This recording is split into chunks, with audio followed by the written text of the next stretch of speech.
अस्सलाम वालेकुम, whatever feel connected with. Start करेंगे आज का सेशन। ये है 7th टॉपिक। 1 नंबर निश्चित रूप से और कई सेट्स में, पेपर 2 में तो 2 नंबर में भी, इस बार ऑनलाइन एग्जाम में भी पूछा हुआ है। बेसिकली इंटेलिजेंस से आते ही 2 क्वेश्चन है मैक्सिमम, और ज्यादातर जो है 1 क्वेश्चन आता है, लेकिन फिक्स है वो क्वेश्चन। इजी सा टॉपिक है और समझना चाहिए आपको। तो स्टार्ट करते हैं। थोड़ा सा हम लोग अगेन लेट हैं, बट आज थोड़ा सा और हम स्पीड में करेंगे, क्योंकि बेसिकली गार्डनर से क्वेश्चन पूछता है या आईक्यू टेस्ट से। इन्हीं 2 चीजों पे आप की जब बात कर रहे हैं तो बाकी किसी तीसरे टॉपिक से क्वेश्चन नहीं बनता नजर आ रहा है इंटेलिजेंस के सेंस में। किसी और थियरी से भी नहीं आता। इंटेलिजेंस की बहुत सारी थियरीज हैं, बट या तो आईक्यू यानी इंटेलिजेंस के कॉन्सेप्ट से क्वेश्चन आता है, या फिर आपका हार्वर्ड गार्डनर से। That's it. तो हार्वर्ड गार्डनर से ही 99% चांस रहते हैं कि क्वेश्चन आए। इंटेलिजेंस पे भी 1 क्वेश्चन रेयरली आता हुआ नजर आ रहा है। तो फटाफट से आप जवाब देंगे। क्वेश्चन नंबर 1 आपके सामने है। पोल में आंसर करेंगे और समझेंगे कि कहानी है क्या। बताइए, फटाफट से आंसर करेंगे। आज बिल्कुल ब्लैक एंड व्हाइट ही रखा है जो सेशन का टाइप है, आपको कलर नजर नहीं आएंगे। देखिए फटाफट से बताइए। क्वेश्चन नंबर 1 का ए कह रहे हैं 37% लोग। इंटेलिजेंस कोशेंट यानी IQ test are criticised for, यानी आलोचना क्यों होती है। ये बहुत बार क्वेश्चन अलग अलग ढंग से पूछा जा चुका है कि आईक्यू टेस्ट को, जो बुद्धि लब्धि का परीक्षण है, उसकी आलोचना जो है वो क्यों होती है, उसका कारण क्या है। आईक्यू टेस्ट को बहुत क्रिटिसाइज किया गया है over the period of time कि हम जो आईक्यू आईक्यू चिल्लाते रहते हैं कि हाय रे आईक्यू, सब कुछ आईक्यू ही है इंटेलिजेंस में। इस चीज को आज के समय में बहुत ज्यादा बढ़िया नहीं मान रहे हैं हम, ठीक है ना। इसके बहुत सारे क्रिटिसिज्म भी हैं। तो अगर हम बात करें, पहले तो आपको एक बात दिमाग में आनी चाहिए कि आईक्यू दिया किसने था। आईक्यू का जो कॉन्सेप्ट है, संप्रत्यय जो है बुद्धि लब्धि का, वो किसने दिया, तो वो आप कमेंट में बताएंगे। उससे पहले हम चर्चा करेंगे कि कहानी है क्या। इंटेलिजेंस कोशेंट को क्यों क्रिटिसाइज किया जाता है। Being considerate of cultural diversity. अब इसमें आपने क्या लगा दिया, रटा रटाया जवाब जो हम जनरली देखते हैं, वो हमने इसमें जल्दीबाजी में आंसर कर दिया 41% लोगों ने, जिनका आंसर एकदम गलत है। ए ऑप्शन को आपको ठीक से पढ़ना पड़ेगा। सारा खेल लैंग्वेज का है, पेडागोजी में, है ना, कि आप समझ पा रहे हैं पढ़ के या नहीं। सांस्कृतिक विविधता को ध्यान में रखते हैं। अगर सांस्कृतिक विविधता को ध्यान में रखते होते, या ध्यान में जो चीज रखती है वो क्रिटिसिज्म थोड़ी हो सकता है। वो तो बढ़िया पॉजिटिव बात हो गई ना, कि अगर सांस्कृतिक विविधता को, कि अमेरिकन कल्चर के लोग अलग तरह से इंटेलिजेंट होंगे, चाइना में कुछ और इंटेलिजेंस हो सकता है, इंडिया में कुछ और मतलब हो सकता है बुद्धि का या हमारी मानसिक क्षमताओं का। तो कल्चरल डाइवर्सिटी को अगर आपका एक टेस्ट ध्यान में रख पा रहा है, वो अच्छी बात है। जबकि ये कल्चरली बायस होते हैं ज्यादातर टेस्ट, कि अमेरिकन के लिए अगर कोई टेस्ट बना हुआ है, ज्यादातर वेस्टर्न कल्चर के हिसाब से डिजाइंड होते हैं आईक्यू टेस्ट। तो ये तो इनकी प्रॉब्लम है, डाइवर्सिटी का ध्यान कुछ खास रख नहीं पाते हैं। बहुत कम टेस्ट हैं, जैसे वो रावंस मैट्रिक हो गया आपका, रेवंस मैट्रिक, जिसको हम क्या कहते हैं कि कल्चर फ्री टेस्ट है, कि कल्चर का इस पर प्रभाव नहीं पड़ता। कोई भी व्यक्ति किसी भी कल्चर का दे दे, सेम रिजल्ट आएगा। जबकि ज्यादातर टेस्ट में क्या हालत है कि वेस्टर्न कल्चर्स की तरफ बायस्ड हैं वो, वेस्टर्न कल्चर की तरफ बायस्ड हैं वो टेस्ट। या फिर मान लीजिए एक ब्रिटिश व्यक्ति या वहां का व्यक्ति अगर कुछ जिस कंट्री के हिसाब से वो टेस्ट बना है वो दे तो ज्यादा स्कोर आएगा, हम देंगे तो शायद कम आएगा। तो ये तो इनके साथ एक प्रॉब्लम है ना। ये क्रिटिसिज्म नहीं है कि कंसिडरेट है कल्चरल डाइवर्सिटी को लेकर। अगर होते तो ये तो पॉजिटिव बात हो जाती। Conceptualising intelligence as a set of different abilities, यानी बुद्धि क्या है, बहुत सारी क्षमताओं का एक समूह है, जो कि फैक्ट है, सही बात है। वो क्षमताएं क्या हो सकती हैं, आपकी रीजनिंग, आपकी प्रॉब्लम सॉल्विंग, आपकी अडेप्ट करने की एबिलिटी, है ना, कुछ केसेस में लैंग्वेज पे आपकी पकड़ होने की एबिलिटी। तो ये बात तो सही है कि क्षमताओं का एक समूह है। सी ऑप्शन है ignoring the influence of environmental factors on test performance, यानी आईक्यू टेस्ट को इस बात के लिए क्रिटिसाइज किया जाता है कि ये एनवायरमेंटल इन्फ्लुएंस जो होता है आईक्यू टेस्ट या टेस्ट देते समय, एनवायरमेंट का भी तो कुछ प्रभाव पड़ेगा जिस एनवायरमेंट से आप आ रहे हैं। बिल्कुल सही बात है, यही इसका सही उत्तर है।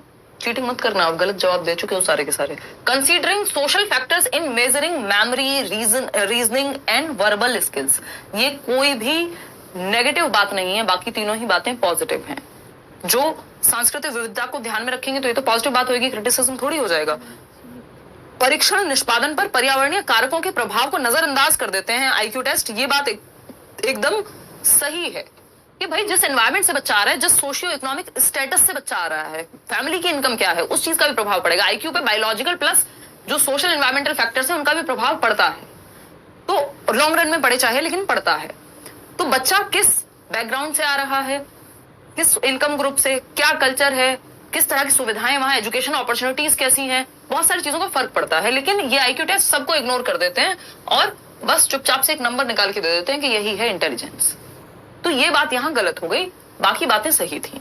यही इसका एक क्रिटिसिज्म है कि एनवायरमेंटल फैक्टर्स को तो ये नकार देते हैं कि एक व्यक्ति है जो अमेरिका में है, एक व्यक्ति है जो भारत में है, एक व्यक्ति है जिसके पास सारी चीजें हैं, तो उसकी संतान ऑफ कोर्स ज्यादा बेहतर कर पाएगी, मतलब संभावना ज्यादा है ना, वो डायरेक्शन डिस्ट्रैक्ट हो जाए बात अलग है। तो बी ऑप्शन जो है, सी ऑप्शन जो है वो सही है यहाँ, कि एनवायरमेंटल इन्फ्लुएंस को ये इग्नोर कर देते हैं, कि जिस एनवायरमेंट में बच्चा है उसका भी प्रभाव पड़ेगा। क्वेश्चन नंबर 2 देखिए। अच्छा इससे पहले अच्छा दे दिया है पोल, नहीं दे दिया तो कोई बात नहीं, आप इसका आंसर कीजिए। इतने मैं आपको आईक्यू के बारे में थोड़ा सा बता देती हूँ। ये तो हमारा आज का डिस्कशन है बैच में। आईक्यू की अगर हम बात कर रहे हैं तो इंटेलिजेंस कोशेंट का जो कॉन्सेप्ट है वो दिया है किसने, बताएगा कोई? किसी का मन कर रहा है? विलियम स्टर्न ने। स्टर्नबर्ग नहीं है, स्टर्नबर्ग अलग व्यक्ति है जिन्होंने इंटेलिजेंस पे थियोरी दी है, स्टर्न ने, ठीक है, 1912 में, ठीक है जी। अगर हम बात करते हैं यहाँ पे 1908 के आसपास है, आई थिंक मैंने कहीं लिखवाया होगा आपको, कभी और इंटेलिजेंस की चर्चा होगी तो देख लेंगे एक बार, ईयर को थोड़ा बहुत इधर उधर देख लेना, ईयर जनरली आता नहीं है, मेरे ख्याल में 1912 ही है। विलियम स्टर्न ने कॉन्सेप्ट दिया है। आईक्यू का जो फॉर्मूला है उसको रिवाइज करके दिया है। फॉर्मूला अलग है। फॉर्मूला क्या है? MA/CA × 100, यानी मानसिक आयु बटा वास्तविक आयु गुणा कर देते हैं 100 से। तो अगर आईक्यू निकालना है तो मान लीजिए मानसिक आयु, जिस लेवल पे मेंटल एबिलिटी बच्चे की दिमाग काम करता है उसका, वो है 18 साल, और जितने साल का वो है क्रोनोलॉजिकल एज या वास्तविक आयु वो है 15 साल। 100 से गुणा कर देंगे, आईक्यू निकल करके आ जाएगा। ये फॉर्मूला है। ये फॉर्मूला प्रॉपर रिवाइज करके किसने दिया? ये दिया आपका लुई टर्मन ने 1916 में। सही बता रही हूँ मैं आपको, कोई गलत नहीं है, 1912 की है वो, 1916 में स्टैनफोर्ड यूनिवर्सिटी में। 1905 की जो आप बात कर रहे हैं वो इंटेलिजेंस का पहला टेस्ट आया था एल्फ्रेड बिने के द्वारा। 1908 में, जिसकी मैं बात कर रही थी, 1908 में मेंटल एज दिया था एल्फ्रेड बिने ने। ये सब चीजें अलग अलग दी गई हैं। ये मेंटल एज एल्फ्रेड बिने ने दिया 1908 में। अगर हम बात करें क्रोनोलॉजिकल, पहले से होता था क्रोनोलॉजिकल, क्योंकि वास्तविक आयु तो हमेशा से ही है ना। आईक्यू का कॉन्सेप्ट जो संप्रत्य दिया वो स्टर्न ने, जो फॉर्मूला रिवाइज करके दिया वो टर्मन ने। थर्स्टन है कि टर्मन है? दिमाग थोड़ा सा मेरा, हाँ नहीं। इसके अलावा अगर हम बात करते हैं, लुई टर्मन ही है, थर्स्टन का अलग है वो सिद्धांत। लुई टर्मन ने 1916 में स्टैनफोर्ड के अंदर ये फॉर्मूला दिया रिवाइज करके। और तीसरी एक चीज है आपकी, ये जो कहानी है हमारी मेंटल एज की, तो मेंटल एज 1908 में एल्फ्रेड बिने के द्वारा, और पहला इंटेलिजेंस का टेस्ट एल्फ्रेड बिने के द्वारा, ठीक है ना? हाँ टर्मन ही है, कोई दिक्कत नहीं है, ठीक है जी, ओके डन। चले आगे बढ़े।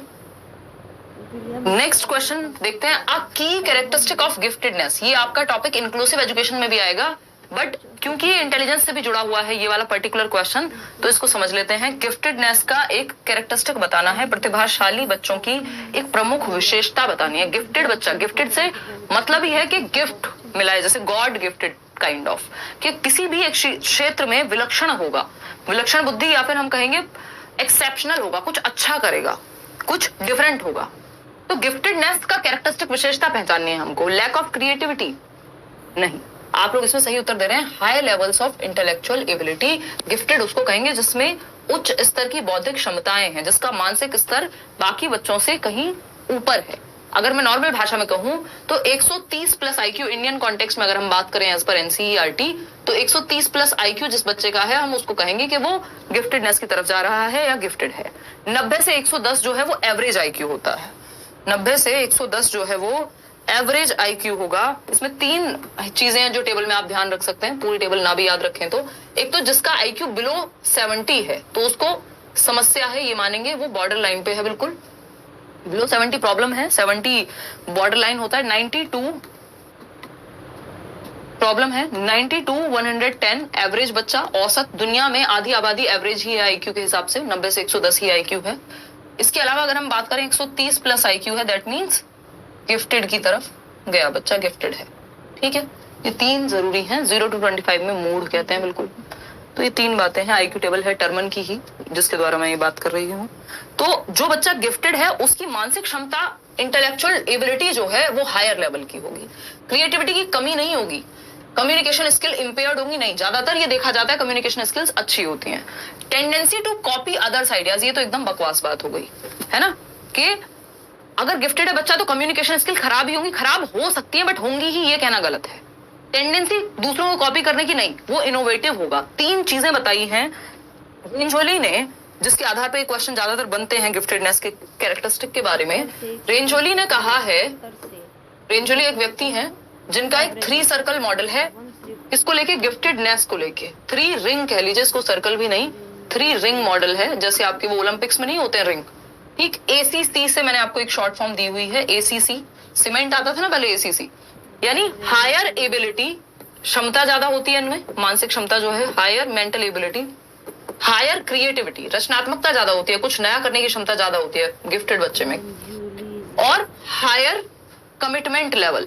कमिटमेंट मतलब जब तक तोड़ेंगे नहीं तब तक छोड़ेंगे नहीं, आसानी से गिव अप नहीं करते चीजों पे, ठीक है ना। तो ये क्या हुआ, ये 3 रिंग जिसमें कॉमन है वो गिफ्टेड है, तो जो यहाँ पे कॉमन होगा वो गिफ्टेड कहलाएगा। इसमें इन्होंने IQ के बारे में ना बात करके, मतलब IQ ज्यादा है, हायर एबिलिटी 130 प्लस IQ मान लीजिए आप, हायर क्रिएटिविटी, रचनात्मकता ज्यादा है बाकी बच्चों से, और कमिटमेंट भी ज्यादा है, किसी कार्य के प्रति डटे रहने की क्षमता। तो ये ACC जरूर याद रखना होता है, इससे एक क्वेश्चन आपका हर हालत में सॉल्व हो जाएगा। तो A option is the right answer. Question number 3 पे चलेंगे, फटाफट से देखेंगे। क्वेश्चन नंबर 3 है, individuals with dash are able to distinguish between specific pitches, tones and rhythms that may miss. मतलब क्या है, डैश वाले व्यक्ति विशिष्ट स्वरों, लय और ताल के बीच अंतर करने में सक्षम होते हैं, जिसे पहचानने में अन्य चूक सकते हैं। मतलब किस प्रकार की बुद्धि होगी, जो लोग, जो पिचेस हैं, पिचेस समझते हैं, टोन्स, पिचेस, हाई पिच पे बोल रहा है कोई, थोड़ा सा तेज आवाज में, कोई लोअर पिच पे बात करेगा, टोन में उतार चढ़ाव होता है, इंटोनेशन बोलते हैं आवाज में उतार चढ़ाव को, है ना। रिदम्स, रिदम आप म्यूजिक सुनते होंगे, नोट्स होते हैं, जिनको ज्यादा शौक होता है म्यूजिक का तो नोट्स होते हैं, वो कई लोग होते हैं जिनको धम-धम पसंद होती है, सिर्फ बेस चाहिए उनको, तो रिदम्स, है ना। हाँ, शौर्य को, दैट अदर मे मिस, यानी दूसरों को शायद वो टोन, जैसे अभी हम कल परसों हमारी नई कार आई है तो हम गए हुए थे, निशा साथ में ही थी, तो कोई गाना था, तो वो उसका म्यूजिक सिस्टम कंपेयर टू जो हमारी पहले वाली गाड़ी है उसके कंपैरिजन में थोड़ा कमजोर है, ये कहेंगे हम, अच्छा है वैसे। तो हम वही बात कर रहे थे कि यार ये मनाली ट्रेंड्स सॉन्ग है, आपको बताइए कि यार ये बीट्स को जस्टिफाई नहीं कर पा रहा है ये वाला म्यूजिक सिस्टम, ये शोर मचाने के लिए बढ़िया पंजाबी गाने चलाओ इसमें, लेकिन अगर आपको एक एक नोट चाहिए तो वो थार में मजा नहीं आएगा, उसके लिए नया सिस्टम लगवाओ, या तो या ऑडियो में जाके सुनो, या किसी और जो भी आपके पास अच्छा सिस्टम हो। तो बेसिकली जिनको म्यूजिकल इंटेलिजेंस है जिनके अंदर, वो डिस्टिंग्विश कर पाएंगे जो स्पेसिफिक पिचेस होती हैं, हाई और लो, नोट्स हो गए, रिदम्स हो गए, टोन हो गया, इंटोनेशन, उतार चढ़ाव आवाज में, तो किसके अंदर होगी ये म्यूजिकल इंटेलिजेंस है ना। मैं ये नहीं कह रही हूँ म्यूजिकल इंटेलिजेंस मेरे अंदर वो वाला हो गया AR रहमान वाला, मतलब वेरिंग डिग्रीज में हो सकता है ना, सब में अलग अलग बुद्धि का प्रकार, खिचड़ी है हम लोग तो वैसे भी, ठीक। तो ये क्या होगा, म्यूजिकल इंटेलिजेंस यानी संगीत में बुद्धि, ठीक है। म्यूजिकल इंटेलिजेंस जिस व्यक्ति में पाई जाएगी उसमें साउंड को लेकर के सेंसिटिविटी होगी, म्यूजिकल रिदम्स को लेकर के सेंसिटिविटी होगी, टोन, ये सारी चीजों को ज्यादा वो अच्छे बेहतर तरीके से समझ पाएगा या कंपोज कर पाएगा, म्यूजिक को बनाना, समझना, ये सब चीजें आएंगी। तो म्यूजिकल इंटेलिजेंस में मजाक से हटके अगर हम देखें, AR रहमान, लता मंगेशकर जी, या जो लोग कंपोज करते हैं म्यूजिक को वो लोग, इवन जो डीजेस भी आप देखते हैं आजकल पार्टी में, उनमें भी कुछ हद तक बाकियों से ज्यादा म्यूजिकल इंटेलिजेंस हो सकती है ना। तो लॉजिको मैथमेटिकल लोग तो मैथ्स में अच्छे होंगे, बॉडी काइनेस्थेटिक ये स्पोर्ट्स में अच्छे होंगे, इंटरपर्सनल लोगों के साथ डील करने में अच्छे होंगे, ऐसे कांग्रेचुलेशन मत लिखो, उसमें ऑलरेडी कुछ प्रॉब्लम है, अभी गई हुई है वर्कशॉप में, तो नई गाड़ी लाए उसी में दिक्कत, इसलिए हमने अभी व्लॉग भी नहीं डाला है और फोटोज भी नहीं डाले हैं, ठीक। संगीत में बुद्धि यानी म्यूजिकल इंटेलिजेंस। चलो आगे बढ़ते हैं, क्वेश्चन नंबर 4। क्वेश्चन नंबर 4 क्या कहता है भाई, क्वेश्चन नंबर 4 कहता है डांसर्स, एथलीट्स, ये बेसिकली बात किसकी हो रही है, मैं आपको एक थोड़ा सा बैकग्राउंड दे देती हूँ जिनको नहीं पता है, जो नए जुड़े हैं। हार्वर्ड गार्डनर एक व्यक्ति हैं, इनसे एक क्वेश्चन हर हालत में आपके पेपर में आता है सीटेट के, और बाकी जगह भी देखने को मिलता है, अभी जीवित हैं गार्डनर। तो अगर हम बात करें, और हार्वर्ड यूनिवर्सिटी का कुछ कुछ है, अमेरिकन है, बेसिकली अमेरिकन साइकोलॉजिस्ट हैं, अपने 90s में है, अभी रिसेंटली बेंड्यूरा की डेथ हुई थी। तो हार्वर्ड गार्डनर ने मल्टीपल इंटेलिजेंस, बहुबुद्धि का सिद्धांत दिया, और इसमें 8 प्रकार की बुद्धि है। इन्होंने कहा है अलग अलग प्रकार की बुद्धि हो सकती है लोगों में, IQ में मत बांटो, IQ कोई सही क्राइटेरिया नहीं है। इन्होंने इंटेलिजेंस टेस्ट वगैरह को काफी खराब कहा, और ये नहीं कहा कि इंटेलिजेंस एक फिक्स्ड एबिलिटी है। इन्होंने कहा अलग अलग लोगों में अलग अलग मात्रा में इंटेलिजेंस हो सकती है, कोई म्यूजिक में अच्छा हो सकता है, कोई स्पोर्ट्स में अच्छा हो सकता है, तो ये आईक्यू को नहीं मानते, वहीं से ये क्वेश्चन निकल के आया था। ठीक, अगर हम सचिन तेंदुलकर को लॉजिको मैथमेटिकल एबिलिटी के बेसिस पे जज करेंगे तो शायद हम जस्टिफाई नहीं कर पाएंगे, फिर हम कहेंगे उनको मैथमेटिशियन होना चाहिए, जबकि उनमें क्या है, उनमें बॉडीली काइनेस्थेटिक इंटेलिजेंस ज्यादा पाई जाएगी, स्पोर्ट्स पर्सन है भाई, ठीक है ना। तो क्वेश्चन नंबर 4 कहता है dancers, athletes and actors possess high dash as per Harvard Gardner's theory. बताइए, फटाफट से बताइए। कोई कह रहा है ऑफलाइन एग्जाम के लिए सिटी चेंज होने का कोई चांस नहीं है क्या? उज्जवल, मुझे नहीं लगता कि ऐसा मौका देंगे, फिर उसमें कई दिन तक समस्याएं रहने वाली हैं। ये अपने आप ही रैंडमली मिल जाएगा आपको आपकी सिटी के आसपास जो भी आपने सेंटर भरा होगा। लेट्स सी, बाकी अगर 1% ऐसा कुछ हुआ तो बता ही दिया जाएगा, बट मुझे लगता नहीं है ऐसा। सी ऑप्शन 82% लोग कह रहे हैं, यानी dancers, athletes and actors possess high dash as per Harvard Gardner. Special intelligence होती है डांस करने वाले लोगों में, एथलीट्स में जो स्पोर्ट्स पर्सन है, क्रिकेटर हैं, विराट कोहली हुए, सचिन तेंदुलकर हुए, साइना नेहवाल, है ना, और भी हम कितने भी अभी पहलवानों की बात चल रही थी जो लोग प्रोटेस्ट कर रहे थे, तो उनमें भी किस एथलीट हुए ना, वो भी एक तरह से, तो उनमें भी ये इंटेलिजेंस पाई जाएगी। एंड एक्टर्स में भी, एक्टर्स में क्यों? क्योंकि वो डांस भी कर रहे हैं, डिफरेंट डिफरेंट चीजें परफॉर्म भी कर रहे हैं, स्टंट भी कर रहे हैं, तो ये सब क्या हुआ, बॉडी से काम हो रहा है, तो ये बॉडीली काइनेस्थेटिक इंटेलिजेंस है। ठीक, special intelligence, linguistic intelligence, intrapersonal, भाई थोड़ी बहुत मात्रा में इन सब की जरूरत होगी, लेकिन मुख्य कैरेक्टरिस्टिक किसका है? ये बॉडीली काइनेस्थेटिक इंटेलिजेंस के बिना काम नहीं चल पाएगा। आप डांसर नहीं हो सकते यदि आप अपनी बॉडी को पूरा मैनिपुलेट करना नहीं जानते हैं, या जिम्नास्ट हो गए, स्पोर्ट्स पर्सन हो गए, है ना, नोरा फतेही मतलब बिना है कोई, ठीक है। तो ये क्या हुआ, शारीरिक गति संवेदनात्मक बुद्धि। हाँ, कोई लिख रहा है सपना चौधरी, सब जो भी लोग डांसर हैं, एक्टर्स भी हैं, इवन एथलीट्स हैं, डांसर्स हैं, मतलब जो भी बॉडी से कुछ भी कर रहे हैं, जिम्नास्ट हैं, स्विमर्स हैं, तो ये चाहिए होती है बॉडी काइनेस्थेटिक इंटेलिजेंस। इसका मतलब उनमें है शारीरिक गतिक संवेदनात्मक बुद्धि, यानी बॉडी को मैनिपुलेट करने की क्षमता है उनमें, वो बॉडी से काम ले सकते हैं। क्वेश्चन नंबर 5 देखिए एक बार, which of the following intelligence type is not proposed by Howard Gardner in his theory of multiple intelligences. यानी हार्वर्ड गार्डनर ने अपने बहुबुद्धि सिद्धांत में निम्न में से किस बुद्धि प्रकार को शामिल नहीं किया है? मैंने आपको बताया 8 प्रकार की बुद्धि की बात हुई है तो इससे भी ज्यादा आज के समय में, लेकिन आपको 8 ही मानने हैं। उसका रीजन है एनसीईआरटीज आपकी 8 को ही अभी तक कंसिडर करती हैं, तो आपको एक्स्ट्रा में बहुत आगे नहीं जाना है। इस पे मैंने एक वीडियो बनाया हुआ है, जिन्होंने ये थियरी ना देखी हो सर्च कर लीजिएगा, multiple intelligence by Himanshu Singh या हार्वर्ड गार्डनर लेट्स लर्न, कुछ भी लिखोगे आ जाएगा, गूगल पे भी यूट्यूब पे भी। सी ऑप्शन 83% लोग कह रहे हैं, यानी which of the following type is not proposed by Gardner, यानी किसी और का है वो टाइप। इन्होंने एक बुक दी थी फ्रेम्स ऑफ माइंड करके 1983 में, जिसमें ये 7 प्रकार बताए थे शुरुआत में बुद्धि के, फिर बाद में 8 हो गए, 9, 10, 11 हुए। चलिए खैर, नेचुरलिस्टिक इंटेलिजेंस बिल्कुल ये है, गार्डनर वगैरह में पाई जाएगी। गार्डनर मतलब जो माली हैं या फिर फार्मर हैं, जो लोग एनवायरमेंटलिस्ट हैं, उन सब में नेचुरलिस्टिक इंटेलिजेंस पाई जाएगी, है ना। या फिर इवन जो डॉग लवर, कैट लवर, ये सब भी एनवायरमेंट को ही, उनमें मतलब एनवायरमेंट को लेके ज्यादा प्यार है, तो नेचुरलिस्टिक इंटेलिजेंस कहीं ना कहीं उनमें भी है। स्पेशल इंटेलिजेंस, स्पेशल होती है जो स्पेस से संबंधित हो, दिशाओं को लेकर के ज्ञान, है ना, मूर्तिकार वगैरह हो गए। कॉम्प्रीहेंशन इंटेलिजेंस की बात कोई भी गार्डनर ने अलग से नहीं की, ये किस में आ जाएगा, लिंग्विस्टिक इंटेलिजेंस में आ जाएगा। कॉम्प्रीहेंशन जो है आपका, कि आप भाषा को समझ अच्छा पाते हैं। इंटरपर्सनल इंटेलिजेंस है एक दूसरे को समझने में बेहतर होना। इसका मैं अभी से आपको एग्जांपल्स इसलिए नहीं दे रही हूँ क्योंकि आगे क्वेश्चंस आने वाले हैं, फिर आपको पहले से पता लग जाएगा जवाब क्या देना है, इसलिए मैं ज्यादा आपको डिटेल में नहीं बता रही। तो आंसर क्या हुआ उसका भाई? उसका सिंपल आंसर है कॉम्प्रीहेंशन इंटेलिजेंस, ये 8 प्रकार में नहीं आता। क्वेश्चन नंबर 6 देखिएगा एक बार। क्वेश्चन नंबर 6 क्या कहता है, फटाफट से बताओ। और समुचित रूप क्वेश्चन नंबर 6 क्या कहता है, बताइए बताइए। स्क्रीन क्लियर नहीं है यार, यहाँ से क्लियर है। आप अपने एंड पे ना सेटिंग का ऑप्शन होता है, फिर उसमें सेटिंग वाले बटन पे टच करोगे, ऑप्शन पे फिर जाओगे, क्वालिटी 480p दिखा रहा है, देखो मुझे भी, और मुझे 480 में भी क्लियर दिख रहा है, तो 1080p कर लो उसको, तो एकदम क्लियर दिखेगा, है ना, एकदम क्लियर दिखेगा। ठीक, जितना क्लियर मैं खुद को नहीं देख पा रही हूँ आप देख पाएंगे। देखिएगा एक बार, बताइए फटाफट से जवाब दीजिए। लाइक शेयर करना आजकल आप भूल जाते हैं, और मैं भी थोड़ा सा बिजी हो जाती हूँ डिस्कशन में।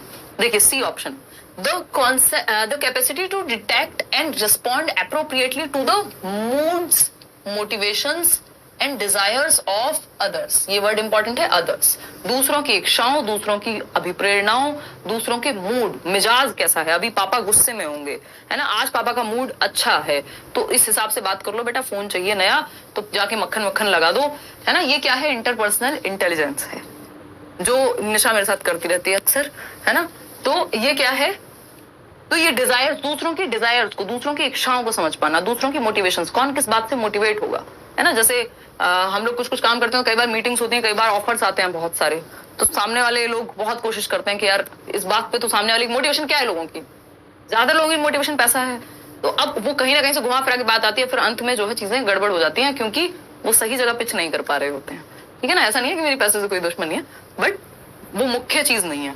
देखिए, तो अगर हम बात करें, desires of others is a characteristic of dash intelligence, यानी इंट्रा पर्सनल इंटेलिजेंस का उदाहरण है। इंट्रा में तो अदर्स की बात नहीं होगी, सेल्फ की बात होगी। अगर यही पूरा क्वेश्चन एज इट इज होता, बस डिजायर्स ऑफ सेल्फ लिख लेते, यानी खुद की इच्छाएं, खुद के मूड, खुद के मोटिवेशन को समझ पा रहे हैं अगर, तो वो इंट्रा पर्सनल है। अगर दूसरों को समझने में अच्छे हैं तो इंटर पर्सनल, जैसे इंटर स्टेट, इंटरनेशनल, मतलब दो या दो से अधिक लोगों की बात हो रही है। इंट्रा का मतलब होता है स्वयं में, इंट्रा मतलब सेल्फ।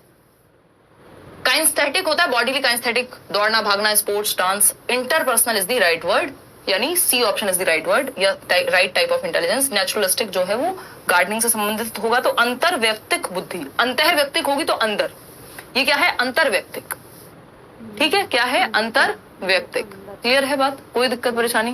कह रहा है आपकी निशा से दुश्मनी है, कोई तो कह रहा है भाई, सौम्या कह रही है नहीं दुश्मनी नहीं है, अभी आपने टांग खींचना नहीं सीखा है दोस्ती में, फिर है अगर आपको इतनी बातों पे दुश्मनी लग जाती है। देखिए क्वेश्चन नंबर 7 देखिएगा, क्वेश्चन नंबर 7 देखिए, Ahmad wants to become a psychotherapist. इसलिए मैंने आपको इससे पहले वाले क्वेश्चन में ज्यादा एक्सप्लेन नहीं किया था, ताकि आप कंफ्यूज ना हो या आपको पहले से जवाब ना मिल जाए। अहमद एक व्यक्ति है, बच्चा है, जो भी है, इंसान है, wants to become a psychotherapist. Psychotherapist समझते हैं वही मनोवैज्ञानिक या परामर्शदाता बनना है उसको, काउंसलर बनना है, लोगों की मदद करनी है ना। कल को आपको एंजाइटी हो, डिप्रेशन हो, ईश्वर ना करे हो, बट हो जाएगा या हो सकता है, जैसा आजकल के माहौल और हालात हैं, ठीक है ना। तो अगर इस तरह का आपको परामर्शदाता बनना है, मनोपचारक बनना है, एक काउंसलर बनना है, ताकि आप लोगों को सलाह दे सकें। अच्छा रवि, मैं एक बार बात करती हूँ टीम से। As per Harvard Gardner's theory of multiple intelligences, his teachers should provide opportunities to enhance his. तो एक बच्चा अहमद, उसके टीचर्स को किस तरह के अवसर उसको प्रदान करने चाहिए, यदि आप चाहते हैं कि जो बच्चा चाहता है वो बन पाए, यानी साइकोथेरेपिस्ट बन पाए। तो साइकोथेरेपिस्ट क्या करता है, अलग अलग तरह के क्लाइंट्स जाएंगे उनके पास, है ना। अब वो वहां जाके अपने सारे दुखड़े भी रोएंगे। मूवी याद कीजिए, डियर जिंदगी, है ना, शाहरुख खान, आलिया भट्ट। अब एक आलिया भट्ट क्लाइंट को उसमें दिखाया है, और भी क्लाइंट्स होंगे, तो वो अलग अलग पर्सनैलिटी के लोग जा रहे होंगे, अलग अलग डिजायर्स रखने वाले लोग जा रहे होंगे, अलग अलग मोटिवेशंस रखने वाले लोग जा रहे होंगे, अलग अलग टेम्परामेंट के, मिजाज के लोग जा रहे होंगे। तो साइकोथेरेपिस्ट को क्या आना चाहिए, लोगों के साथ डील करना, है ना, लोगों के साथ डील करना आना चाहिए, यानी और सिर्फ डील करना नहीं कि कुछ भी मैनिपुलेट करके चल जाएगा काम, आपको दूसरों के इंटरेस्ट, मोटिवेशंस, डिजायर्स, इन सबको समझना आना चाहिए, यानी दूसरों को समझना आना चाहिए। तो इसमें कौन सी बुद्धि लगेगी, इंटरपर्सनल, दो या दो से अधिक लोगों की बात हो रही है, लोगों को समझने की बात होगी, अदर्स को समझने की बात होगी, तो जवाब हमेशा इंटरपर्सनल होगा, अंतर वैयक्तिक होगा। अंतः वैयक्तिक होता है सेल्फ, खुद को जानना। फिलोसोफर बनना है तो हम कह सकते हैं इंट्रापर्सनल चाहिए, है ना। कोई सेल्फ डिस्कवरी मंक बनना है तो हम कहेंगे इंट्रापर्सनल चाहिए, भाई ईश्वर, स्पिरिचुअलिटी की तरफ जा रहे हैं। स्पेशल इंटेलिजेंस होती है स्थान से संबंधित, जो आपके आर्किटेक्ट्स वगैरह में। म्यूजिकल इंटेलिजेंस पता ही आपको, नेचुरलिस्टिक गार्डनिंग हो गई। तो सही उत्तर है डी ऑप्शन। आगे बढ़ेंगे क्वेश्चन नंबर 8 पर। क्या कहता है क्वेश्चन नंबर 8? क्वेश्चन नंबर 8 देखिएगा, विच of the following is not a characteristic of students with giftedness, यानी कि कौन सा एक लक्षण नहीं है गिफ्टेड बच्चे का। गिफ्टेड बच्चा कौन है, जो ज्यादा मानसिक बुद्धि या मानसिक क्षमता रखता है अपनी एज के बच्चों से, उसकी मानसिक क्षमता, उसका आईक्यू ज्यादा है। अभी बताया था 130 प्लस, या high creativity, high ability, high commitment है, या फिर और इनके और बहुत सारे लक्षण होते हैं। वोकैबुलरी इनके पास ज्यादा होती है अपनी एज वालों से, कम्युनिकेशन स्किल बेटर होता है, अपने से ज्यादा एज वालों के साथ दोस्ती करते हैं, जल्दी पढ़ना, जल्दी समझना सीख जाते हैं। ये सारे कैरेक्टरिस्टिक हैं इनके, ज्यादा क्यूरियस होते हैं, ठीक। तो डी ऑप्शन कह रहे हैं आप लोग, कि कौन सा एक कैरेक्टरिस्टिक नहीं होगा, तो स्लो इन प्रोसेसिंग इन्फॉर्मेशन, बिल्कुल सही जवाब 93% लोग दे रहे हैं। जानकारी को ग्रहण करने में धीमापन, भाई जिसकी एबिलिटी हाई है, higher ability, above average ability है जिसकी, उसको जानकारी को प्रोसेस करने में समय नहीं लगता, बल्कि ये तो इतनी जल्दी प्रोसेस करते हैं कि बोर हो जाते हैं यदि ज्यादा इजी टास्क हो तो स्लो इन प्रोसेसिंग इंफॉर्मेशन, ये कैरेक्टरिस्टिक गिफ्टेड का नहीं हो सकता, ये स्लो लर्नर का हो सकता है, एवरेज इंटेलिजेंस का हो सकता है। अबव एवरेज इंटेलिजेंस लेवल, ये तो कैरेक्टरिस्टिक है। हायर ऑर्डर प्रॉब्लम सॉल्विंग, यानी ये उच्च स्तर की समस्याओं को सॉल्व करते हैं। HOTS, higher order thinking skills वाले क्वेश्चंस इनको आसानी से कर पाते हैं। High motivation to master skills, मतलब कमिटमेंट होती है, हाई कमिटमेंट, वही बताया था ना अभी, हाई कमिटमेंट होती है, यानी प्रॉब्लम सॉल्व करने के लिए हटते नहीं है, जब तक तोड़ेंगे नहीं, दशरथ मांझी वाला एग्जाम्पल, जब तक तोड़ेंगे नहीं तब तक छोड़ेंगे नहीं, ठीक है ना बात। तो लेकिन स्लो नहीं होंगे प्रोसेस करने में इंफॉर्मेशन को, ये जल्दी सीखते हैं किसी भी चीज को। क्वेश्चन नंबर 9 देखिएगा फटाफट से, क्या कहता है क्वेश्चन नंबर 9, बताएंगे, देखेंगे। The abilities in dash include manipulating images, graphic skills and reasoning, anything that would include more than 2 dimensions. ध्यान से समझिएगा, 2 डायमेंशंस यानी 3D में समझने की क्षमता है व्यक्ति में, जो सामने नहीं है उसको भी वो दिमाग में इमेजिन करके एक मैप पे बना सकता है। घर का नक्शा बनाना हो, है ना, इंटीरियर डिजाइनर्स होते हैं जो आपको दिखाएंगे, देखेंगे आपका घर या कोई भी स्पेस, और उसको कुछ का कुछ बना के रख सकते हैं। क्यों? क्योंकि उनके पास वो इमेजिनेशन है, वो ग्राफिक स्किल्स है उनके ब्रेन में, वो रीजनिंग पावर है, किस स्पेस में क्या लगना चाहिए, कहाँ पे गमला रखेंगे, कहाँ पे झाड़ू रखेंगे, है ना, या फिर मान लीजिए कोई कार का ही जो भी नक्शा बनाना है, किसी ना किसी ने तो वो डिजाइन की होगी ना, डिजाइनर है अगर कोई, ग्राफिक स्किल्स वो चाहिए ना। एक जो आप ये स्क्रीन पे देखते हैं कोई अच्छी इमेज बनी हुई, तो उसके लिए भी कोई ग्राफिक डिजाइनर लगा होगा, ठीक है ना। तो ए ऑप्शन जो है लॉजिको मैथमेटिकल कह रहे हैं कई लोग। यार ग्राफिक स्किल्स है, इमेजेस को मैनिपुलेट करने की बात हो रही है, और आप कह रहे हैं कि लॉजिको मैथमेटिकल हो गया। भाई रीजनिंग तो इनको भी चाहिए भाई, 2 डायमेंशन से ज्यादा की बात हो रही है। अब ये सिर्फ एक वर्ड रीजनिंग आ गया इसलिए लॉजिको मैथमेटिको मत लगा दो। जब तक यहाँ रीजनिंग मैथमेटिकल की बात नहीं होती, आप बाकी पूरी लाइंस भूल गए, सिर्फ एक वर्ड पे चले गए कि एंड रीजनिंग। तो तर्क तो भाई ग्राफिक स्किल में भी चाहिए, इमेजेस को चलो उसमें तो उतना नहीं चाहिए मैनिपुलेट करने में, लेकिन फिर भी मैनिपुलेट करने में ये वाली इमेज यहाँ नहीं यहाँ लगेगी, ये भी तो रीजनिंग लगेगी इसमें। अगर आप एक अच्छा सा पोस्टर भी बना रहे हैं तो उसमें भी तो कहीं ना कहीं आप सोचोगे ना ये वाली चीज यहाँ नहीं यहाँ आनी चाहिए, तो कहीं ना कहीं रीजनिंग तो प्रयोग हो ही रही है। ग्राफिक स्किल्स हो गई, 2 डायमेंशंस के बियॉन्ड सोचना, यानी ये बिल्डिंग बन के ऐसी लगेगी अभी खाली जमीन है, ये क्या है, बुर्ज खलीफा बनाया होगा किसी ने भाई, 2 डायमेंशंस के अराउंड सोचा तो होगा ना पहले से। तो ये स्पेशल इंटेलिजेंस कहलाती है, जो आपके आर्किटेक्ट्स में होती है, आपके मूर्तिकार स्कल्पचर्स में होती है, ठीक है ना। तो ऐसी गड़बड़ नहीं करनी है, लॉजिको मैथमेटिको। अब आप रीजनिंग वाली बात से इसको जोड़ देना है वो गलत नहीं है, लेकिन आपको समझना पड़ेगा कहना क्या चाह रहा है क्वेश्चन और किस तरफ जा रहा है। भाई ऐसे तो पायलट में बॉडीली काइनेस्थेटिक इंटेलिजेंस भी चाहिए, बॉडीली काइनेस्थेटिक भी चाहिए और स्पेशल इंटेलिजेंस भी चाहिए। तो आप स्पेशल नहीं लगा देंगे अगर दोनों लिखे हो, तो फिर आपको बॉडीली काइनेस्थेटिक लगाना है, क्योंकि अगर पायलट के पेट में दर्द हुआ तो स्पेशल इंटेलिजेंस रखी रह जाएगी। मतलब समझ पा रहे हो ना बात को। तो एक मेजर लक्षण होगा किसी भी क्षेत्र में जाने के लिए, वो मेजर चीज ढूंढनी है आपको उस ऑप्शन में। क्वेश्चन नंबर 10 है, as per recent conceptualisation of intelligence, IQ test are not appropriate to assess an individual's intelligence because they are often, यानी बुद्धि के समकालीन संपत्तियों के अनुसार, यानी आज के समय पे यह एक धारणा निकल करके आ रही है कि बुद्धि लब्धि जो परीक्षण है, जो IQ के टेस्ट हैं, वो व्यक्ति की बुद्धिमत्ता को जांचने के लिए उपयुक्त नहीं है, प्रॉपर्ली बहुत बढ़िया नहीं मान रहे हैं हम इनको, कि प्रॉपर्ली असलियत में नहीं जान पा रहे हैं, IQ टेस्ट रियल में नहीं बता पा रहे हैं कि एग्जैक्टली क्या उसके अंदर क्षमताएं होंगी व्यक्ति के अंदर। इसका रीजन क्या है, अभी शुरुआत में ही बात की थी, ज्यादातर जो टेस्ट हैं वो कल्चरली बायस्ड हैं या वेस्टर्न कल्चर की तरफ झुके हुए हैं। कल्चर फ्री टेस्ट बहुत कम है, जैसे रेवंस मैट्रिक्स एक टेस्ट है जो पेपर में आता भी है, वैलिड है, रिलायबल है, कॉम्प्रिहेंसिव है, ये सारी बातें ठीक है, बट इसका एक रीजन है कि वो क्यों अप्रोप्रिएट नहीं है, क्योंकि कल्चरली बायस है। जिस संस्कृति के लिए, मान लीजिए अगर आप भारत के संदर्भ में एक टेस्ट बना रहे हैं तो कौन उस पर अच्छा स्कोर करेगा, अमेरिकन बच्चा नहीं कर पाएगा, क्योंकि उसको पता ही नहीं है यहाँ किस तरह की चीजें होती हैं, वो कॉन्सेप्ट्स उसके लिए उतने फैमिलियर ही नहीं है। क्वेश्चन नंबर 11 देखिए, as per Harvard Gardner's theory of multiple intelligence, ability to understand others emotions, feelings and moods is directly related to intelligence, यानी हार्वर्ड गार्डनर के बहुबुद्धि सिद्धांत के अनुसार दूसरों के संवेगों, यानी दूसरों के इमोशंस, अदर्स लिखा है ना, सेल्फ लिखा हो तो आंसर बदल जाएगा, अदर्स लिखा है, दूसरों के इमोशंस, संवेग, उनकी भावनाएं, उनकी मनोदशा को समझने की क्षमता, इंटरपर्सनल इंटेलिजेंस, सिंपल, सरल, सुंदर, सस्ता, टिकाऊ आंसर, इससे आसान जवाब नहीं मिल सकता, क्योंकि इंट्रापर्सनल में सेल्फ, खुद को समझने की क्षमता है। आप थेरेपिस्ट बन रहे हैं, काउंसलर बन रहे हैं, नेताजी भी बन रहे हैं अगर, तो इंटरपर्सनल इंटेलिजेंस चाहिए, ठीक है ना, लोगों को